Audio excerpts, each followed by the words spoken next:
സുനിഷ അയലൂർ കൂടി നമുക്കിപ്പോൾ ഉണ്ട്. സുനിഷ അയലൂർ, ഈ മരുന്നുകൾ കടകളിലാണെങ്കിൽ പരിശോധന നടത്താനുള്ള സംവിധാനം നമുക്കുണ്ട്, പക്ഷേ ഓൺലൈനായി അതും ഏതൊക്കെ മേൽവിലാസങ്ങളിലേക്ക് ഇത് എത്തുന്നു എന്നതുപോലും ട്രേസ് ചെയ്യാൻ കഴിയാത്ത സാഹചര്യം വരെയുണ്ട്.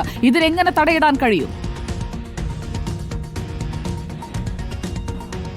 സുജിയ, ഏറ്റവും വലിയ പ്രശ്നവും അത് തന്നെയാണ്. അതായത് ഇത്തരത്തിലുള്ള മരുന്നുകൾ വാങ്ങിക്കുന്നത് ഓൺലൈൻ വഴിയാണ് എന്നതാണ്. നേരത്തെ ആദിൽ പറഞ്ഞതുപോലെ കഴിഞ്ഞ ഈ ഓപ്പറേഷൻ ശരീര സൗന്ദര്യ എന്ന പദ്ധതി പ്രകാരം ഈ ഡ്രഗ്സ് കൺട്രോൾ വകുപ്പിന്റെ നേതൃത്വത്തിൽ ഒരു പരിശോധന 50ഓളം ജിമ്മുകളിൽ നടത്തി അതിൽ 1.5 ലക്ഷത്തോളം മരുന്നുകൾ പിടിച്ചെടുത്തിട്ടുണ്ട് എന്നതാണ്. പക്ഷേ ഈ പിടിച്ചെടുത്ത മരുന്നുകളൊക്കെ നോക്കുമ്പോഴും ഇതൊന്നും തന്നെ ഒരു മെഡിക്കൽ ഷോപ്പിൽ നിന്നോ അല്ലെങ്കിൽ ഒരു ഡോക്ടറുടെ കുറിപ്പടിയോടെയോ ഒന്നും തന്നെ വാങ്ങിയതല്ല എന്ന് കണ്ടെത്തിയിട്ടുണ്ട് എന്നതാണ് പ്രധാനപ്പെട്ട കാര്യം. ഒന്ന്, എല്ലാം ഓൺലൈൻ വഴിയാണ് മരുന്നുകൾ എത്തിച്ചിട്ടുള്ളത്. അതുകൊണ്ട് തന്നെ അതിൻ്റെ ഉറവിടം എവിടെ, അതെവിടെ നിന്ന് എവിടേക്ക് എത്തുന്നു എന്നതടക്കമുള്ള കാര്യങ്ങൾ കൃത്യമായി മനസ്സിലാക്കാൻ ചില ബുദ്ധിമുട്ടുകൾ നേരിടുന്നുണ്ട് എന്നത് തന്നെയാണ് പ്രധാനപ്പെട്ട കാര്യം. കഴിഞ്ഞ ദിവസം കേന്ദ്ര ആരോഗ്യമന്ത്രി നദ്ദയുമായി കൂടിക്കാഴ്ച നടത്തിയിരുന്നു. ഈ കൂടിക്കാഴ്ചയിൽ മറ്റു വിഷയങ്ങൾ പറയുന്നതിനൊപ്പം തന്നെ പ്രധാനമായും പറഞ്ഞൊരു വിഷയം ഇതുതന്നെയാണ്. അതായത് ജിമ്മുകൾ കേന്ദ്രീകരിച്ച് ഒപ്പം തന്നെ ഇത്തരത്തിൽ ശരീര സൗന്ദര്യ മത്സരമൊക്കെയും ലക്ഷ്യം വെച്ചുകൊണ്ട് ഇത്തരത്തിലുള്ള മരുന്നുകളുടെ ഉപയോഗം കൂടുന്നുണ്ട്. അത് എത്തിക്കുന്നത് ഓൺലൈൻ വഴിയാണ്. അതുകൊണ്ട് തന്നെ ഇതിനെ തടയിടാനുള്ള നടപടി എടുക്കേണ്ടതുണ്ട് എന്നതാണ്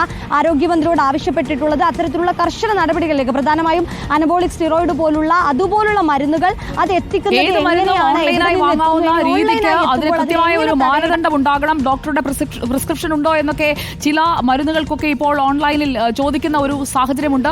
അതുപോലെ എല്ലാത്തിനും ഒരു വ്യവസ്ഥ വരികയാണെങ്കിൽ നമുക്ക് ഇതിനെ തടയിടാൻ കഴിയും. Thank you Sunisha.